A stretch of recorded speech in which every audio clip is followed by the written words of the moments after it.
Hi, everyone. Thank you for joining. We're going to get started shortly.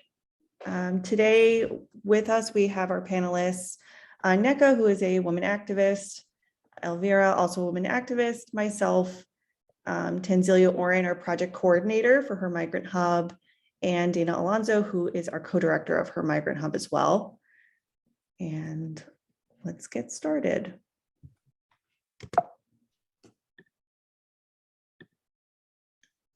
So today we're going to be talking about the employment authorization document, which is the key for many folks' livelihoods here after they've immigrated to the US. We're going to cover the steps to obtain the employment document and some of the challenges as well, resources too, and some of the required documentation. So we're ultimately hoping to spread awareness of the best route to obtain the documentation and provide some help around overcoming some of the obstacles that might arise in the process. We really would love to build a community here from the webinar as well and provide some resources that we can send to folks who've registered.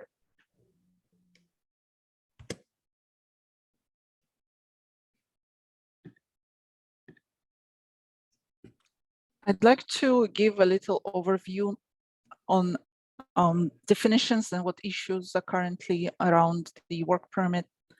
So today we're going to talk about employment authorization document. It's a legal name, or so-called the work permit in the street, right? It's one in the only basically tangible benefit that asylum seekers in the United States can receive from the government to support themselves by working. There's an important note that if an asylum seeker is unable to work due to a disability or family responsibilities, there is no real help available to them. Employment authorization documents are issued every 2 years and people can apply for renewal, but currently, because of pandemic and since last year, the work permits have not been renewed on time. That led to additional hardship for thousands of asylum seekers who are losing their job basically because their work permits get expired every day. At the end of March, recently, USCIS announced that they requested the Biden administration for extension of expired work permits, but so far, today, April, almost middle April, there is no decision on the automated extensions as yet. Thank you. Thank you, Tanzilia. Okay. Okay, and just to note, Caitlin Costello is one of our graduate students at the Graduate School of Social Service that we're so thrilled is working on this project with us and facilitating our webinar today. So one of the things that I wanted to speak to is just the idea of the social determinants of health. And when we speak to social determinants of health, what we're really referring to are the inequalities and inequities that result from the contexts in which individuals grow, live, work, and age, and the systems that exist within those contexts to deal with illness. And we can think about them as socially predetermined forces that contribute to create the context that essentially determine who will live and what their quality of life may be. And we know that beyond just quality of life outcomes, such as things like educational attainment or access to healthy and affordable food choices, housing status, exposure to toxic environments, social determinants of health really impact access to quality health and mental health services. So when we want to understand the relationship between migration, employment, and mental health, using a social determinants of health framework can contribute to a better understanding of health inequities within and across this population, and to identify the factors that contribute to well-being and support the design of clinical interventions or public health policies. Okay, we're gonna move on. Yes. Okay. So in terms of mental health and how it's related to employment, we know that literature shows that unemployment has a significant negative impact on mental health, particularly in the areas of overall life satisfaction, perceived physical health status, and depression. And individuals may experience a loss or decrease in professional status, which we refer to as underemployment, which also contributes negatively to mental well-being and increased psychological distress. Some research suggests that migrants may hold unrealistic expectations about the high quality of life they'll have in the US, and then face intense dissatisfaction or frustration and the onset of depression when confronted by long-term unemployment or underemployment. And for those who are experiencing trauma or depression, or even other mental health symptoms related to their pre-migration experience or their migration journey, well, then unemployment or underemployment in their host country have been shown to be associated with an increase in the severity of the symptoms that they experience, particularly an increase in the severity of depression. So we know that overall, underemployment and unemployment not only impact mental health, but are impacted by mental health. Right? And it's not always the case that the opposite of a risk factor is a protective factor. Like sometimes the absence of a risk factor just represents a lack of risk, not an added protection. But when it comes to employment, research does indicate that while unemployment and underemployment are risk factors for psychological distress, employment is a significant protective factor. So among asylum seekers who secure employment early in their resettlement process, research tends to show that they report better mental health as compared to their unemployed counterparts, and that they're less likely to develop major depression. And employment has also been shown to decrease the severity of mental health symptoms when they are present. Next slide. Yeah. So if we go back then to that social determinants of health framework, we can really see that unemployment and underemployment negatively impact individuals and their families in multiple areas beyond just employment being a source of income. Right? It also impacts housing, it impacts social connections and quality of neighborhood, right? Like their degree of access to transportation, the amount of green spaces in their neighborhood for recreation, right? All of which in turn are related to mental health. So if we use this social determinants of health lens, we can therefore either think about how we can intervene to improve mental health by improving access to adequate employment, which in turn can increase quality of housing, social connections, and these other areas. Or we can work to improve employment opportunities by improving access to mental health treatment and the quality of services provided. Thanks, Caitlin.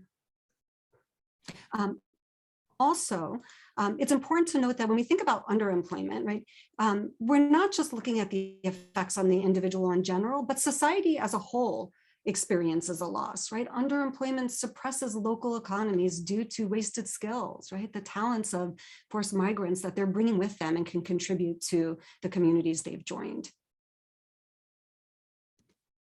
Thank you, Dana.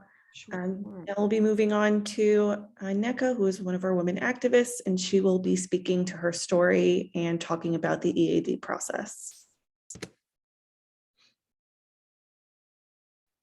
Yeah, hello everyone. I would like to talk about my story, how I got my EAD, which is Employment Authorization Document, and I have to warn that my EAD was gotten on the 20th. It was applied for on the 22nd of January 2021, and I also have to state that policies change, because from then till now there are laws that have changed. When I applied during the Trump administration. And at that time, when I applied for my asylum, he just made the law that for you to be able to apply for your employment authorization document, you have to wait 365 days, which is apparently a year after applying for your asylum application, after submitting your application, your asylum application.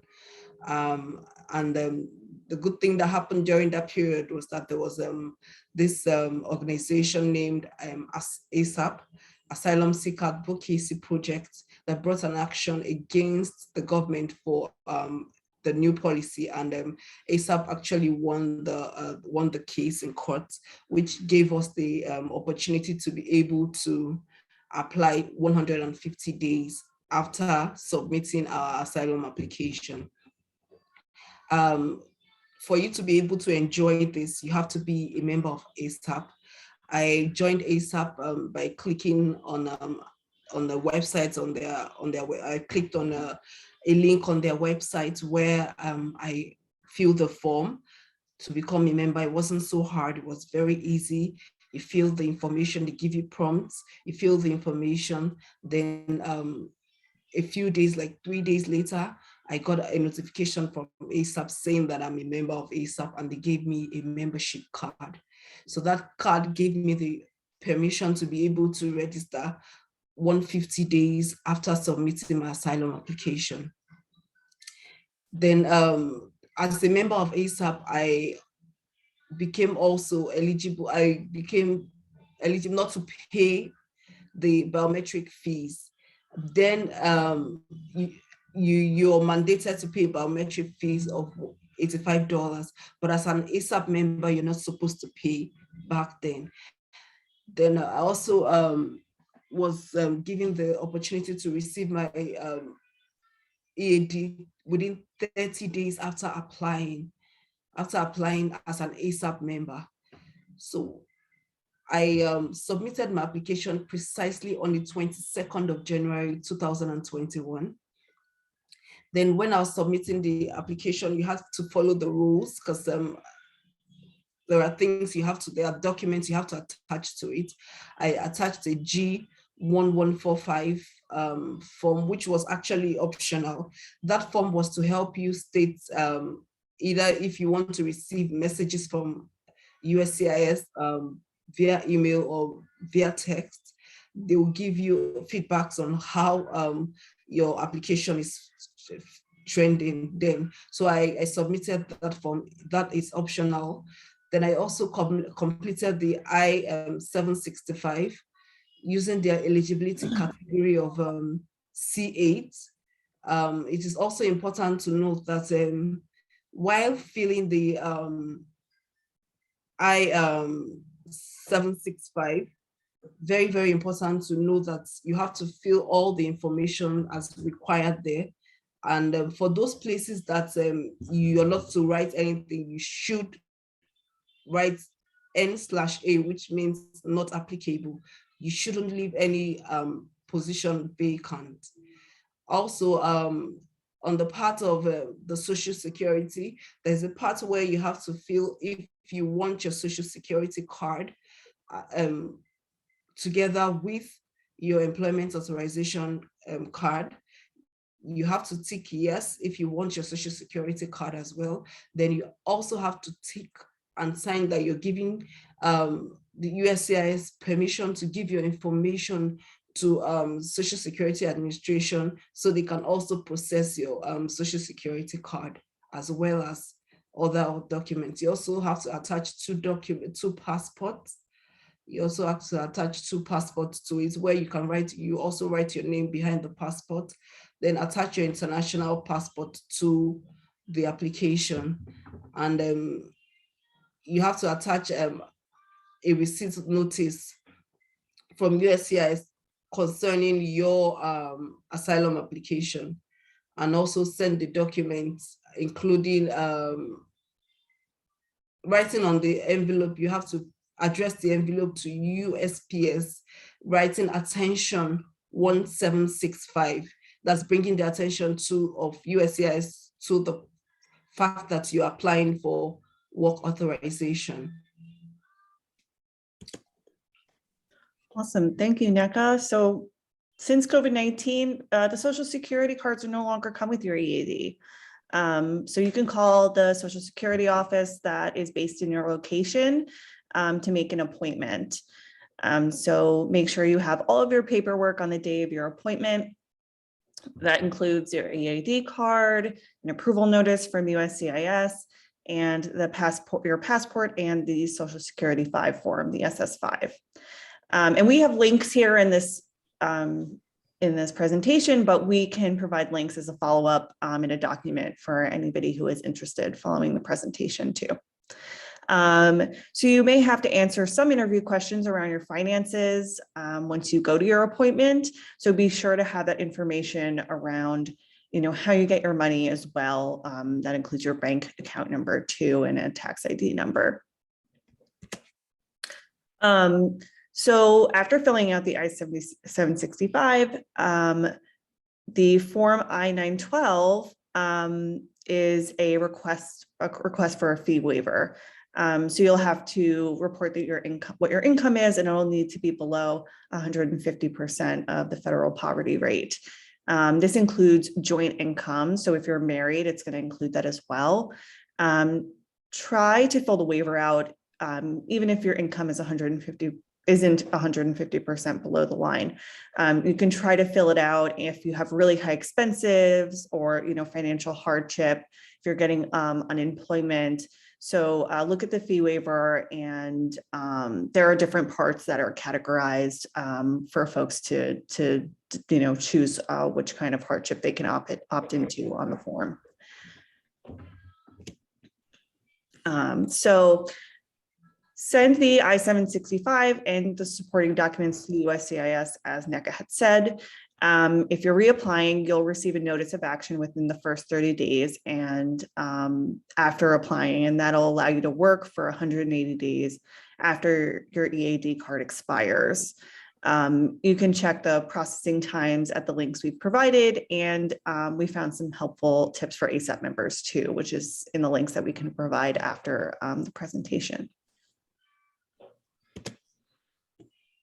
You can reach out to your congressperson or your senator for help if your case hasn't moved for 6 months or more. You do have a right to do that, so you can report it to them. Call the USCIS number and say InfoPass to get the representative for your issue. And again, if we have some links below for where you can reach and find your congressperson or your senator. So NECA, you will continue now. Thank you. Yes, thank you. Even though I submitted my application as an ASAP member, I didn't get my employment authorization document as prescribed. I didn't get it within 30 days of my application. So I had to follow rules, because there are rules that there are steps that the USCIS has given for those who, after submitting your application and you don't get it within 25 to 30 days, then you have to follow those rules in order to bring it to their attention. So first, you have to call USCIS. I contacted them on their call center number, which was 1-800-375-5283. I called the number. When I contacted the number, someone asked, how can I help you? And I had to inform them, because by the USCIS website, you're told to let them know that you belong to the Rosario group, which apparently is where ASAP members fall as ASAP members classification fall into. So I loudly told them, Rosario, that my call was forwarded to a representative. When the representative took my call, I told the representative that I needed a service request number. That is very important, a service request number after the call, so I can be able to send an email to USCIS just in case I don't get it even after the call. So it's very important you demand for a service request number, which they would have to generate at the end of the call. So the customer service personnel of USCIS assured me that she was going to make the service request number after the call, and they did. So after the call, she gave it to me. but beforehand, you have to have, you need to have some information. You need to have your I-765 receipt number, your A number. You have to have your receipt dates on your form I-76 receipt notice. So you have to have all this information at hand. So when you make this call, because these are the questions that they're going to ask you. So on March 18th, 2021, 8 business days after I called the USCIS call center, my application was still not processed. So I sent an email to Exact Service Center.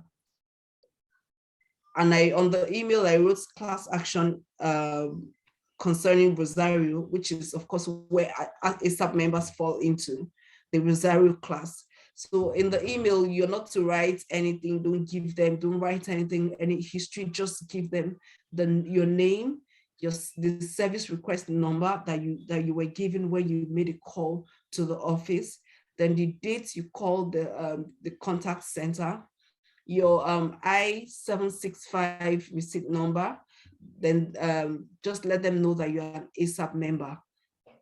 Then when I did that, immediately I received the response from USCIS on the same day stating that my application was being reviewed.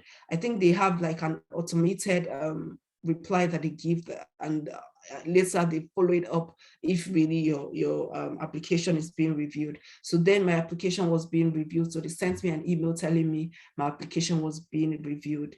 Then on the 22nd of March, 2021, I received a text from USCIS. Remember that I filled a form earlier saying that I'm authorizing them to give me updates either through SMS or through my email. So I received a text message saying from USCIS stating that my EAD has been approved. And after some days, I got my EAD, then followed with my Social Security card the next week. Thank you. Thank you, Naka. Now we will have Elvira speaking on her reflections on the process.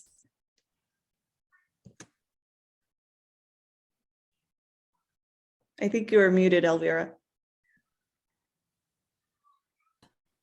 There we go. Hi, everyone. My name is Elvira, and I want to share not my story here, but my opinion, instead my reflection.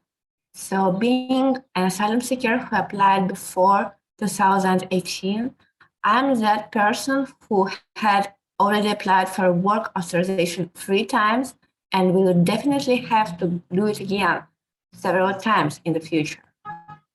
And for newcomers, a work authorization is a quick bridge between the undocumented period and a green card. For us, more than 9 million of asylum seekers in the backlog, it is the most important ID card that is required.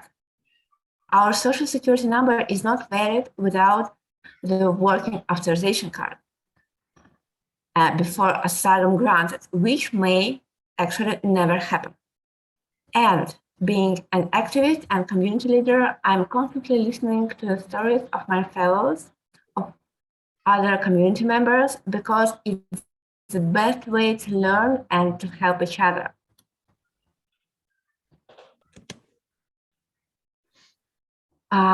So I can say what I have experienced myself and what I have learned from others is optimistic. Unfortunately, ASAP rules, about which Naka was telling us, are applied to only your first application. It's very important. And if you want to renew your employment authorization card, you have a possibility to become an ASAP member again. But according to many real-life witnesses, it doesn't work so perfectly as with first-time applicants. Also, the system right now is generally overwhelmed with ASAP members whose renewals are now backlogged too. And due to COVID and the situation where most of the officers are sent to the southern borders, the EAD backlog is huge and is worsening literally every month. And I know people who applied almost a year ago. Their employment authorization cards had already expired. Their temporary 180-day extension is expiring right now, and they just do not know what to do.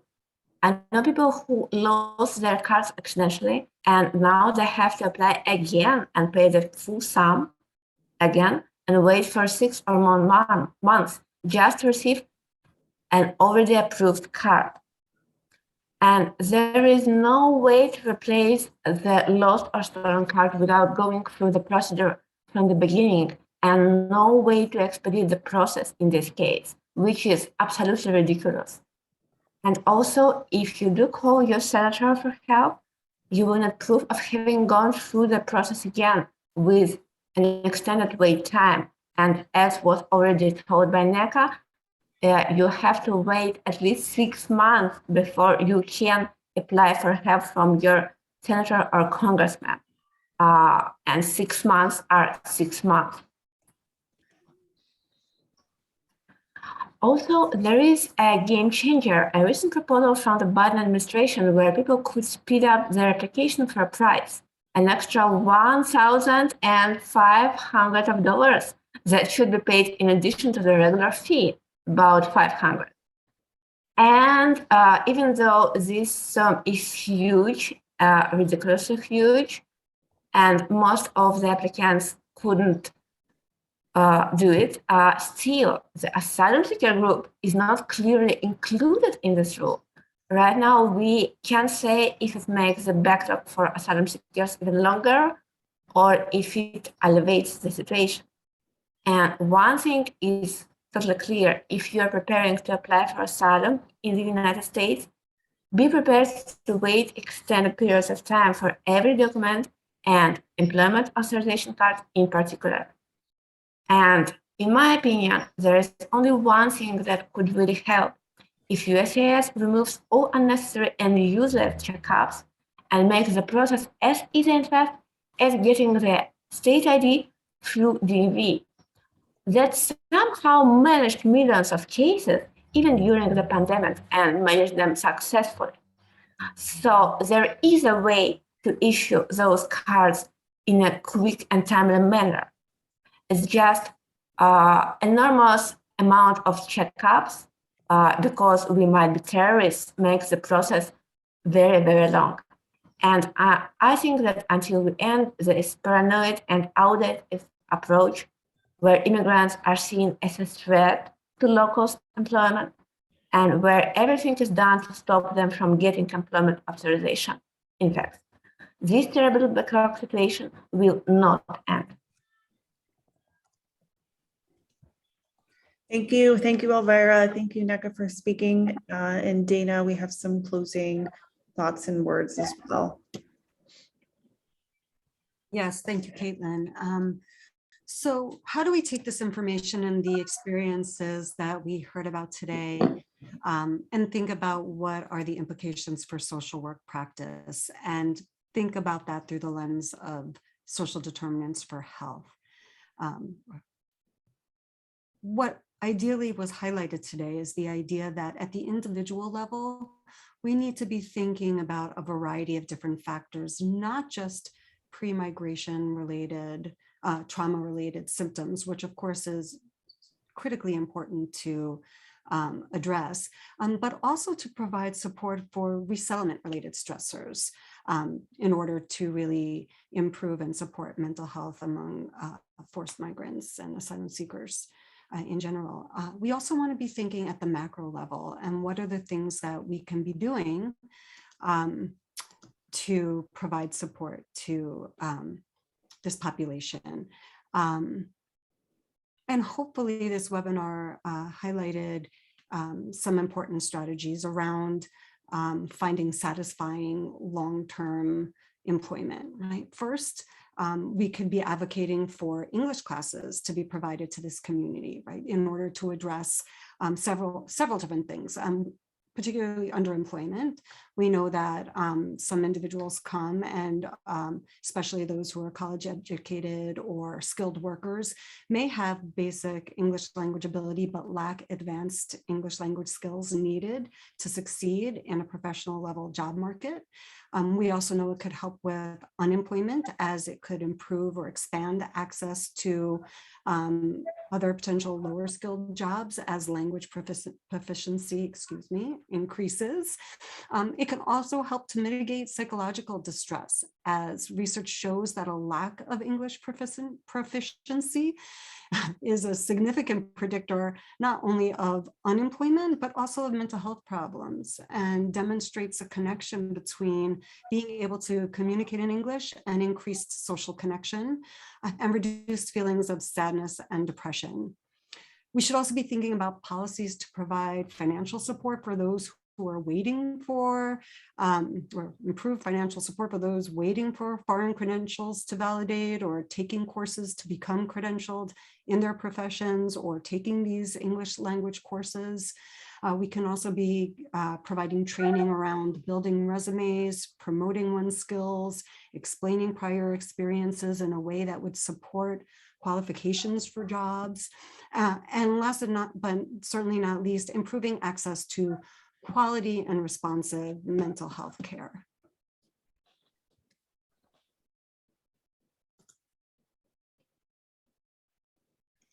So we want to know, what questions do you have around what we've discussed? Have you done this process before? And if so, what tips you could offer to others on the call? And how could your community and loved ones support you during this process?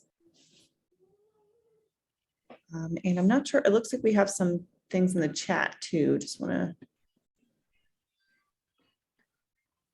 Great. Okay, Nick, I see you shared some new policies as well. Would you like to share that now as we're closing out the webinar? Sure. As much as my story was based on applying and getting my EAD as at 2021, I have to state that as at 2022, the rules have changed. Sometime in February, precisely February 7th, there was a policy that the Biden administration brought out, which vacated the Trump administration rule for the wait, the 365 days wait. So as it is now,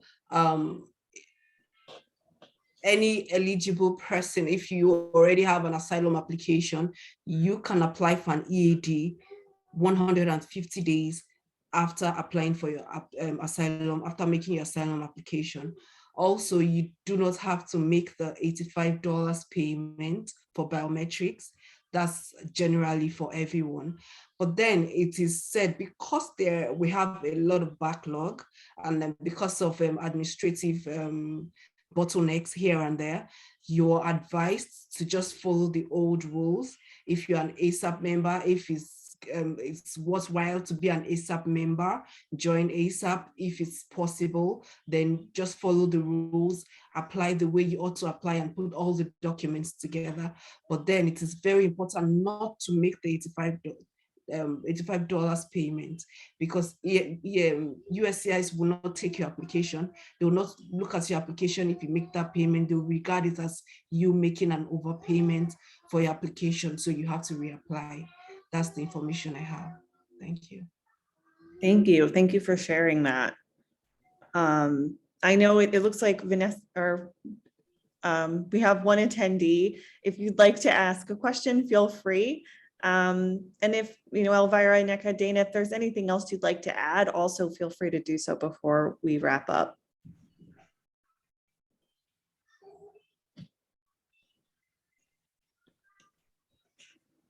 Okay. All right, well, I'm so glad that you joined us, and thank you so much for sharing your stories, Nneka and Elvira, and Dana, thank you for speaking as well.